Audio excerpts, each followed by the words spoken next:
साथियों, गुलामी के समय अंग्रेजों ने इंग्लिश को ही शिक्षा का एक पैमाना बना दिया था। दुर्भाग्य से आजादी के बाद भी हम उस हीन भावना को ढोते रहे। इसका सबसे बड़ा नुकसान हमारे गरीब के बच्चों को, दलितों, पिछड़ों और कमजोर वर्ग को हुआ। प्रतिभा होने के बाद भी उन्हें केवल भाषा के आधार पर प्रतियोगिता से बाहर कर दिया जाता था। लेकिन अब मेडिकल और इंजीनियरिंग जैसी पढ़ाई भी स्थानीय भाषा में की जा सकेगी। इसी तरह भारतीय जरूरतों के हिसाब से देश ने और भी कई बदलाव किए हैं। पिछले कुछ वर्षों में हमने पेटेंट इकोसिस्टम पर काम किया और पेटेंट फाइल करने को आसान बनाया है। आज आईआईटी, आईआईएससी जैसे संस्थानों में पहले से कई ज्यादा संख्या में पेटेंट फाइल हो रहे हैं। आज शिक्षा के क्षेत्र में बड़े पैमाने पर टेक्नोलॉजी का इस्तेमाल हो रहा है। इसलिए स्कूलों में लर्निंग टूल का उपयोग होने लगा है। अब युवाओं को किताबी ज्ञान के साथ ही स्किल, टेक्नोलॉजी और इनोवेशन के लिए तैयार किया जा रहा है। इससे हमारे युवा रियल वर्ल्ड के प्रॉब्लम के लिए तैयार हो रहे हैं, उनके सॉल्यूशंस खोज रहे हैं। साथियों, किसी भी देश में उसका एजुकेशन सिस्टम और उसका इंडस्ट्रियल इकोसिस्टम दोनों ही मजबूत होना जरूरी होता है। इंस्टीट्यूट और इंडस्ट्री ये दोनों एक दूसरे के पूरक होते हैं। ये दोनों युवाओं के भविष्य की नींव रखते हैं। दाऊदी बोहरा समाज के लोग तो खासकर बिजनेस में काफी सक्रिय भी और सफल भी हैं।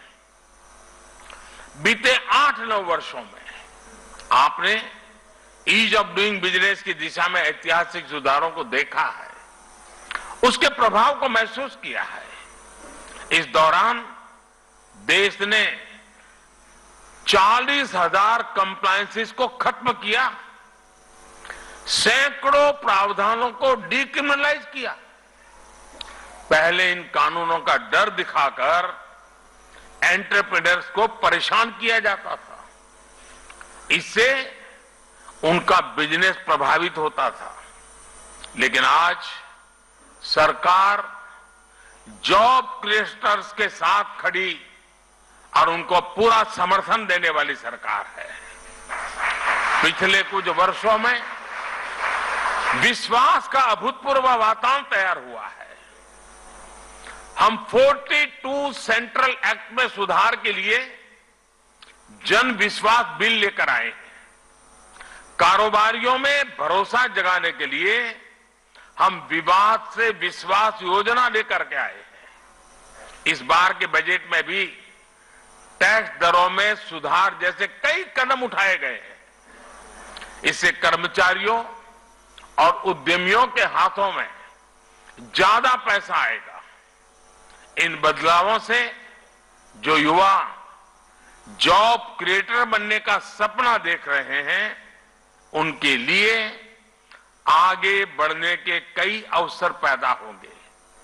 साथियों, एक देश के रूप में भारत के लिए विकास भी महत्वपूर्ण है और साथ साथ विरासत भी महत्वपूर्ण है। यही भारत में हर पंथ, समुदाय और विचारधारा की भी विशेषता रही है। इसलिए आज देश परंपरा और आधुनिकता के संगम की तरफ विकास के रास्ते पर आगे बढ़ रहा है। एक और देश में आधुनिक फिजिकल इंफ्रास्ट्रक्चर बन रहा है, तो साथ ही देश सोशल इंफ्रास्ट्रक्चर भी निवेश कर रहा है। आज हम पर्व त्योहारों की प्राचीन सांझी परंपरा को भी जी रहे हैं और त्योहारों की खरीदारी के दौरान आधुनिक टेक्नोलॉजी से पेमेंट भी कर रहे हैं। आपने देखा होगा इस बार के बजट में नई तकनीकों की मदद से प्राचीन अभिलेखों को डिजिटाइज करने का ऐलान भी किया गया है। और मैं अभी हमारे जो पुरानी सदियों पुराने जो पुराण है हस्तलिखित वो देख रहा था, तो मैंने आग्रह किया कि भारत सरकार की एक बहुत बड़ी योजना है, हमारे सारे ये चीजें डिजिटलाइज हो जानी चाहिए, आने वाली पीढ़ियों को काम आएगी। मैं चाहूंगा इस तरह के प्रयासों को आगे बढ़ाने के लिए सभी समाज, सभी संप्रदाय आगे आए। किसी भी पद्धति से जुड़े अगर कोई प्राचीन टैक्स है तो उन्हें डिजिटाइज किया जाना चाहिए। बीच में मैं मंगोलिया गया था,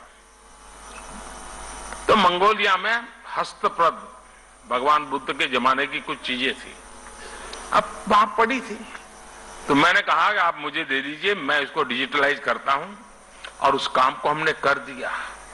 हर परंपरा, हर आस्था एक सामर्थ्य है।